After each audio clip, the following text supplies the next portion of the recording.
مترددين.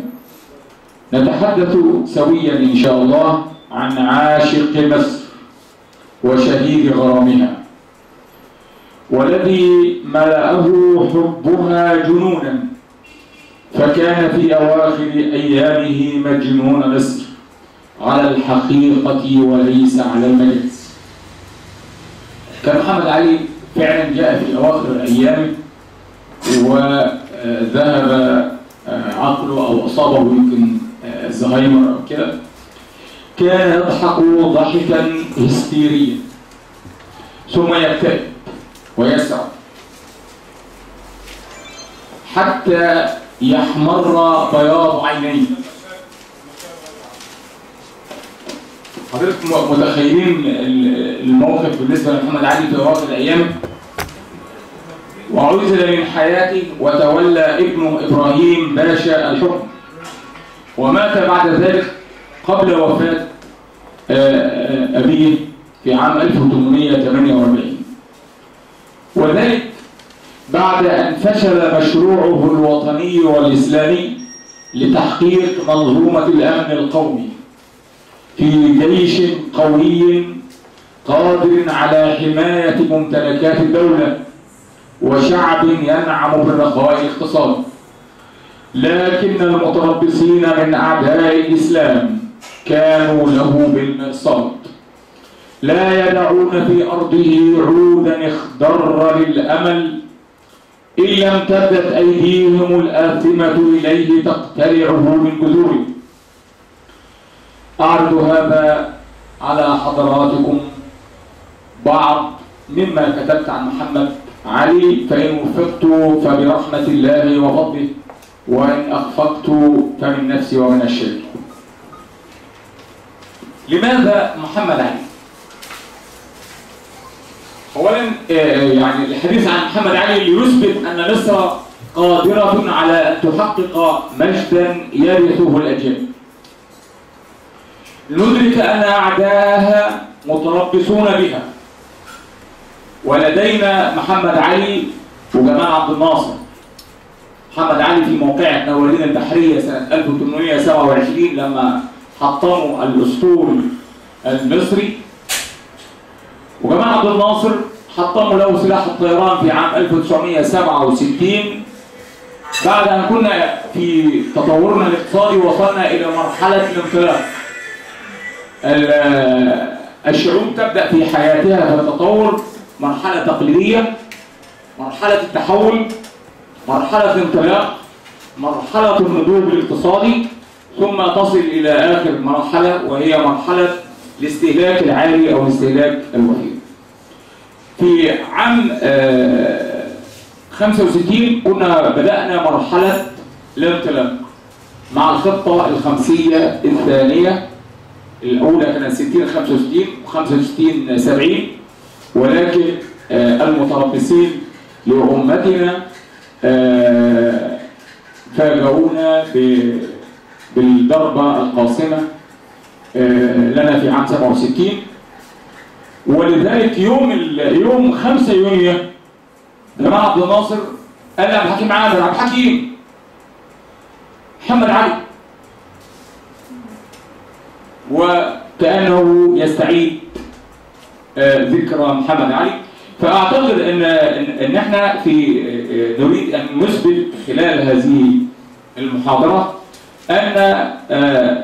أننا قادرون فعلا أن نحقق تنمية اقتصادية ونمو اقتصادي وتقدم حقيقي في بلادنا. وعلينا أيضا أن ندرك أن أعداءنا متربصون بنا.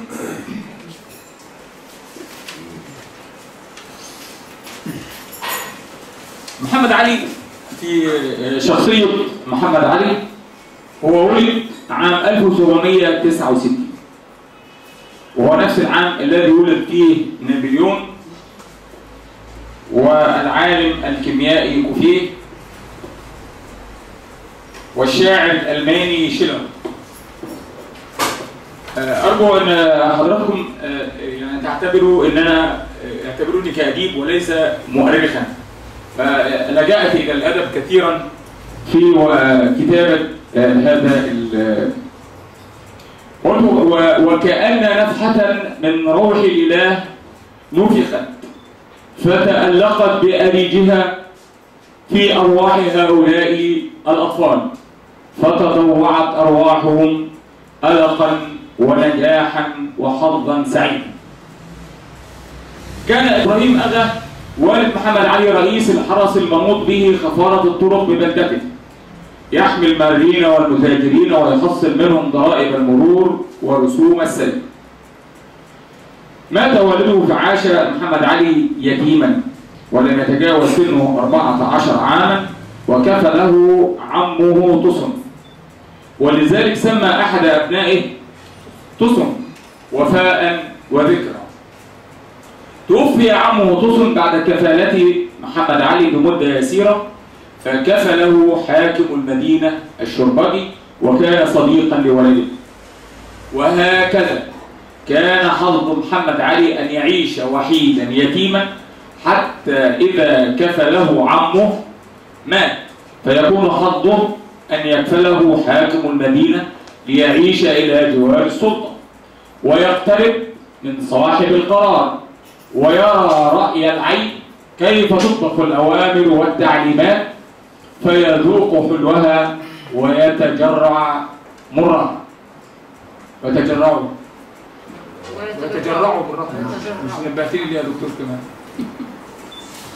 ولعله من تدابير القدر لتهيئ محمد علي للغد الذي ينتظره. فلا شك أن كل هذه الأحداث صقلته كالسيف وصقلته كالذهب وطرقت عوده بين المطرقة والسندان كالحديد. ولما بلغ محمد علي أشده انتظم في سلك الجهادية وكان شجاعا، ما كلفته قيادته بمهمة إلا أتمها على وجهها.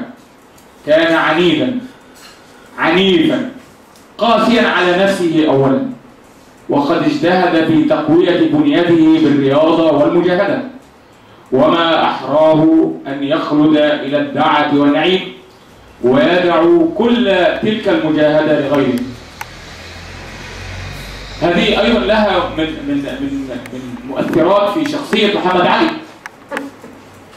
قد تزوج إحدى قريبات حاكم المدينة وكانت مطلقة وذات ثروة طائلة، وهي التي أنجبت له إبراهيم وتصن وإسماعيل. تفرغ محمد علي بعد ذلك لتجارة الدخان فربح منها ربحا وفيرا. وفي التجارة أنا أتناول الأمور التي أثرت في شخصية محمد علي والتي أهلته لأن يكون حاكما ناجحا. وفي التجارة ما فيها من الحنكة والذكاء والحيطة والحذر والمخاطرة والتنبؤ. كده يا أستاذ جمال دارسين الحاجات دي. لسه فاكر والله بقى لها فترة طويلة، لكن الحمد لله. وفيها حسابات ومعادلات. طبعا الكلام موجه لحضرتك برضه يا استاذ. ها؟ لا ماليش دعوه. ما ذاكرتيش الحاجات دي؟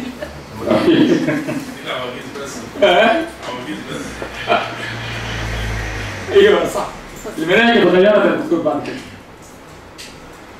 وقد ينام التاجر طاويا ويكون له في الصباح من تجارته ذهب وفضة لم ينلها غيره. فكان لممارسة محمد علي للتجارة دور فائق في اكتساب القدرات المالية والإدارية التي صارت من أخص صفاته عندما تولى الحكم، فصار في مصر التاجر الوحيد حتى أنه احتكر تجارة القطن المصري. ولما عزم الباب العالي على تعبئة جنوده لمحاربة الحملة الفرنسية وإخراجها من مصر والشام، ابان الفترة من عام 1798 إلى 1801، انضم محمد علي إلى الكتيبة التي رست سفينتها في ساحل أبي قير في شهر مارس 1801، وشارك محمد علي في المعارك الأخيرة التي دارت. أهلا وسهلا محمد. السلام عليكم. وشارك محمد علي في المعارك الأخيرة التي دارت رحاها بين الأتراك والإنجليز من جانب وبين الفرنسيين من جانب آخر. وقد أبدى محمد علي شجاعة فائقة إبان تلك المعارك، وشهد انسحاب الفرنسيين من مصر، ورقي محمد علي إلى رتبة لواء.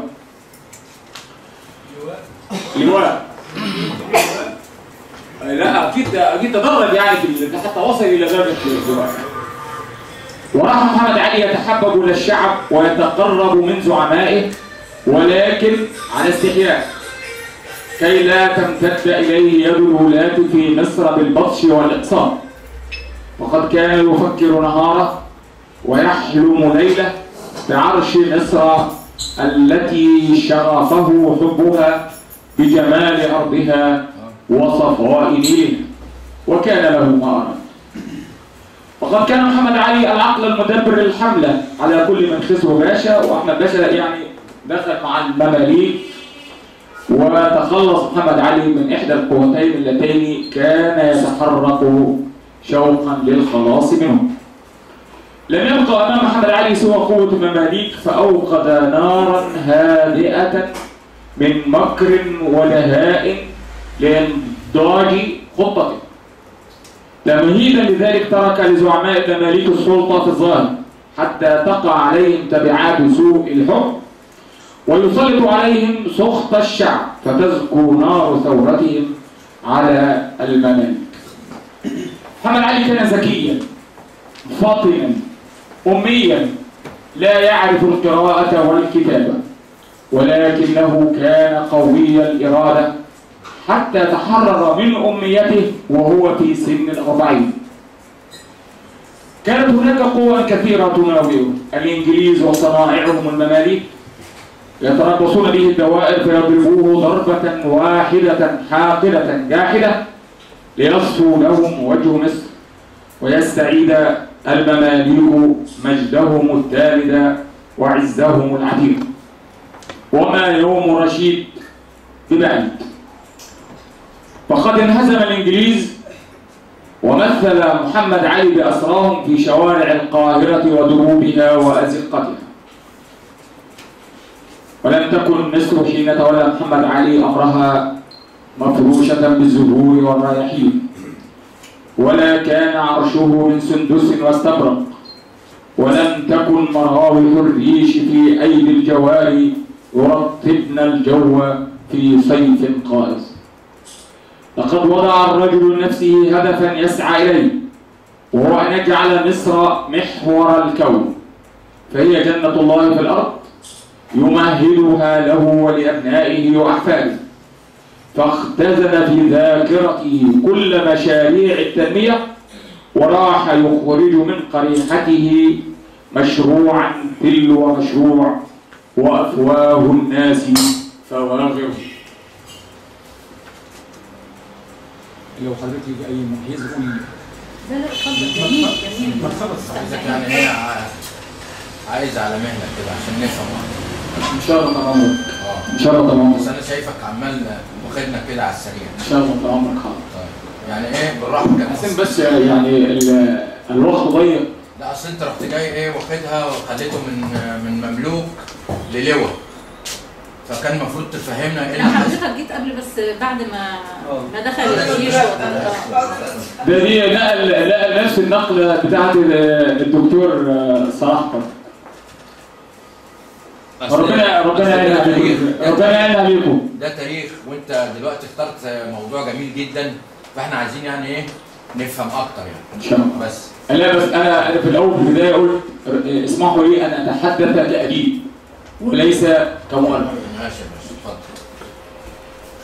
كان محمد علي داهيا ينام ليله كالغافي بعين واحدة كالذئب وجنان يقظ كالنمر. كان ذا دهاء وسعة حيلة لو وزعت على ملوك زمانه لوسعته. نصحه الناصحون ليصرف نظره عن إقامة القناطر الخيرية، لأن ذلك يعد إقداما يحمل معه مجازفة، إلا أنه كان عنيدا شجاعا مقداما يتحدى النيل ويعلن ذلك صراحة. أحكم محمد علي خطة تصفية المماليك في القلعة ولم يعلم سرها سوى 4 رجال: حسن باشا قائد الجنود الأرناؤوط، الكتخدة بيك محمد غزولي، صالح قوش أحد ضباط الجند، إبراهيم أغا حارس الباب. الأستاذ طبعا كل من كتب عن محمد علي وهو عيل على الجبرتي وعلى الأستاذ عبد الرحمن الرفاعي. في كتاب برضه كتب عنه، كتبه أحد الفرنسيين اللي كان مستشارين له هنا في مصر وتم ترجمته.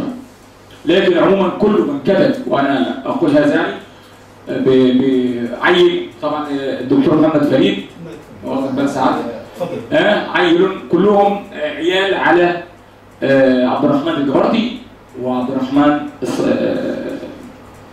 الرفعي. يقول الأستاذ الرفعي: كان الرجل طموحا جريئا عالي الذكاء بعيد الهمة، حلال المشكلات، لا تهادمه المصاعب ولا يهادمها، وكان أميا، وكثيرا ما كان يقول: ما قرأت قط في الكتب إلا في وجوه الرجال، وقلما كنت أخطئ في قراءتها. ولعلنا لا نخطئ في قراءة تاريخ محمد علي. أنا هأتكلم بعد ذلك عن إنجازات محمد علي. امبارح بقى فقط بس أضفت إلى معلومتي شيء، أنه أقام أنشأ محطة تربية الخيول العربية الأصيلة في عين شمس. أنا ما كنتش كتبتها، فسبحان الله يعني الراجل ده كان رهيب. في مجال الري أصدر محمد علي أمره بإنشاء قنطرة أمام قنطرة اللاهون القديمة التي أنشأها الظاهر بيبرس بعد أن حدث خلل بفروشها، وذلك لأن قنطرة اللاهون هي ضمان لسلامة إقليم الفيوم من غوائل الفيضانات العالية. وضع محمد علي الحجر الأساسي للقناطر الخيرية في احتفال مهيب يوم الجمعة 23 ربيع الثاني 1263 هجرية الموافق 1847، وإن كان العمل بدأ فعلا قبل ذلك. وكان ذلك من أجل الري الصيدي في الوجه البحري الذي كان يروى بطريق الحياض كري الوجه القبلي. شق ترعا بمختلف البليات، أنشأ الجسور على شاطئ النيل لمنع طغيان المياه على الضفتين، أنشأ قناطر عديدة على الترع لضبط مياهها تيسيرا للاندفاع بها. أعتقد أن في منطقة الحسينية وأولاد صقر والمنطقة دي قبل إنشاء هذه الترع كانت منطقة أحراش، ويطلع فيها البوص ويطلع فيها كده، وما كانتش أراضي قابلة للزراعة. في مجال الزراعة ألغى محمد علي نظام الالتزام عام 1814 ووزعت الأرض على الفلاحين. طبعا بالنسبة لنظام الالتزام اللي هو أن يكون في شخصية كبيرة موجودة في القرية غني يلتزم بأنه يحصل المكوس والضرائب على الأراضي. كان بيبقى أحد أمراء المماليك. نعم. وبحيث أنه يوردها للدولة، ثم بعد ذلك يلجأ إلى الفلاحين ويحصل منهم هذه. محمد علي ألغى نظام الالتزام عام 1814 ووزعت الأرض على الفلاحين تكليفا من 3 إلى 5 أفدنة، وصارت مؤجرة للفلاحين وأصبحت علاقتهم مباشرة مع الحكومة. ويعد ذلك بداية تدخل الدول والحكومات في الحياة الاقتصادية للشعوب بهدف إقامة مجتمع اقتصادي موجه. أعتقد دي بداية تدخل الدول في الحياة الاقتصادية. أدخلت الزراعات التقليدية كالقمح والخضر في السودان، وغرس فيها أشجار الفاكهة المختلفة كالبرتقال والليمون والرمان والعنب، ونسق الحدائق الغناء. عني بغرس أشجار التوت لتربية دود القز. عني بغرس الأشجار لاستخدام أخشابها في بناء السفن وأعمال العمران. عني بزراعة القطن، فقد كان القطن المزروع حتى عام 1821 من صنف رديء لا يصلح إلا لوتر المنجد ينتفه نتفا لتجهيز العرائس بالمراتب والوسائد والحشائش. فاستخدم الميسيو جوميل من فرنسا لتنظيم مصانع النسيج، فأغرى الميسيو جوميل محمد علي بصنف جديد فاعتزم تعميمه وأنشأ السواقي لري الأطيان. وصدرت مصر عام 1827 ما كميته 344,000 قنطار، وأصبح القطن على توالي السنين وكررها أساس ثروة مصر الزراعية، كما أمر محمد علي بغرس الكثير من أشجار الزيتون. إرسال البعثات. أوفد محمد علي بعث إلى إيطاليا لدراسة فنون الطباعة بعد أن عرضت مصر المطبعة لأول مرة مع الحملة الفرنسية. أرسل في عام 1818 بعثة إلى فرنسا لدراسة الفنون البحرية والحربية. وفي عام 1826 قرر محمد علي إرسال بعثة كبيرة قوامها 40 دارسا إلى فرنسا لدراسة مختلف العلوم والفنون. وكان محمد علي شديد العناية بأعضاء البعثات، ويكتب لهم من حين لآخر يستحثهم على المذاكرة والاجتهاد في وهبتهم. أنا بتعجب من محمد علي يبعث البعثة ويتابع سير دراسة الوالد نفسه، يبعث البعثات ويوالي ويتصل بيهم، يبعث لهم رسائل وشدوا حيلكم وجدعنوا وذاكروا واستفيدوا من العلم عشان تيجوا تفيدوا البلد. وقد بلغ عدد الطلبة الذين أوفدهم محمد علي إلى أوروبا 319 طالبا، وهو عدد عظيم. وقد بلغ جملة ما أنفق عليهم 30,336 جنيه. استخدام الخبراء. استخدم محمد علي الخبراء من فرنسا وإيطاليا، وأرسل البعثات إلى هاتين الدولتين حتى كانت مدينة القاهرة والإسكندرية تتعانق فيها أصوات كل اللغات وألوان كل الجنسيات والأعراق، فتبدو آية الله في اختلاف الألوان والألسنة. شهد البريد في عهد محمد علي تنظيما عظيما حتى لا يقول أحد الأوروبيين من ذا الذي كان يظن قبل 40 عاما أن يصلنا البريد في ضفاف النيل من ضفاف النيل إلى ضفاف الصين في 32 يوم، وتصلنا من الدرجة العاشرة من خط الاستواء في 50 يوم. إنجازات محمد علي في المجال الاجتماعي. قرر مجلس المشورة تشغيل المتسولين في الفابريكات ورتب لهم أجورا يومية. أدمج شخصية أسرته في كيان مصر وقوميته. جعل لمصر شخصية مستقلة عن دولة بني عثمان. أحيا الثقافة العربية ولم يحيي ثقافة الأتراك. أدمج العربان في جسم المجتمع، فقد كانوا في عصر الحملة الفرنسية نحو 100,000 تتألف منهم 60 قبيلة، وكانوا يغيرون على القرى المتاخمة للصحراء ويسرقون وينهبون ويقطعون الطريق. الدكتور محمد فريد جماعته كانوا في المنطقة اللي هي كمثال كانوا ورا العدوى، الأرض كانت صحراوية، وكانوا بيغيروا على القرى العدوية اللي هنا وكانوا بيغيروا على هي، لدرجة ان كان فيها الابراج، ويغفلوا السور ويطلعوا لما يلاقوهم وصلوا يروحوا طالعين في الابراج ويرفعوا معاهم السلالم ويعيشوا كده لحد ما هم يدخلوا ينهبوا ويسلبوا ويرجعوا الى الصحراء تاني اللي هي السلمون وحوض نجيح والمناطق اللي هي بناحية محمد وانت ماشي دي كانت كلها مناطق يعيش فيها الجماعة اللي هم السابلة وقطاع الطريق. ممكن سؤال؟ لا مش هسأله، ده اسم بتاع محمد. المحاضرة عشان بيكتب عليها. محمد علي، شخصيته، انجازاته، عوامل النجاح. محمد علي. اتفضل يا دكتور. اتفضل يا دكتور. لم يحمل مصر دينا لدولة أجنبية.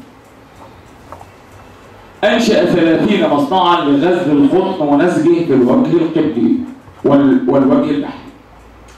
أنشأ 3 مصانع لنسج الصوف ومصنع كبير للحرير، كما أنشأ مصانع للكتان ومصانع للسكر ومصنعين للزجاج ومدبغة.